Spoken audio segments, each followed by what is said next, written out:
Fun fact, I hated practicing. Did not like practicing.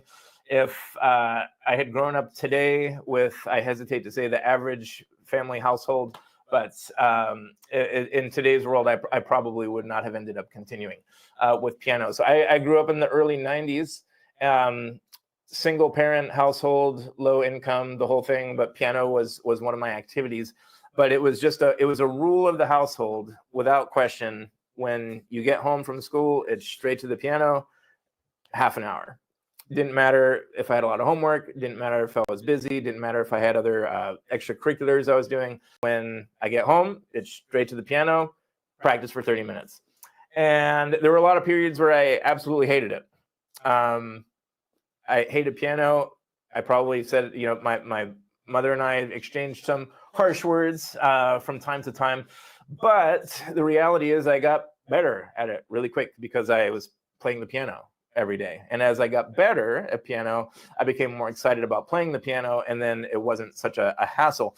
But I think, despite some of, I think today that would probably be considered kind of harsh parenting. But I think one of the biggest things I got out of that was just the power of habit, where when I got home, I just knew that was the routine. It was just when I get home, it's straight to the piano, I do my 30 minutes, and then on to the next thing. In terms of other ways you could encourage a child to practice, one is just making music a regular part of family life.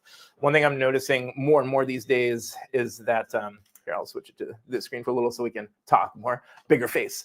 One thing I'm noticing more and more these days is that kids don't listen to music as much as they used to. And I think as adults who grew up before the internet, before we could press a button and get access to anything we ever wanted without having to really pay for it, I think it's easy for us to take that for granted. So I think talking about music, it doesn't have to be piano music. It could be talking about the Beatles, Coldplay, Imagine Dragons, whatever kids are listening to these days, just to make music part of the fabric of everyday life. I'm finding that a lot of families where kids struggle to practice, they kind of live in a musical desert where their kids, they don't have a favorite band. They can't even name like any band. My theory around this, like I was sort of alluding to, is I think because music is so omnipresent now, like you can just press a button, you can go on YouTube, listen to anything you want, whenever you want.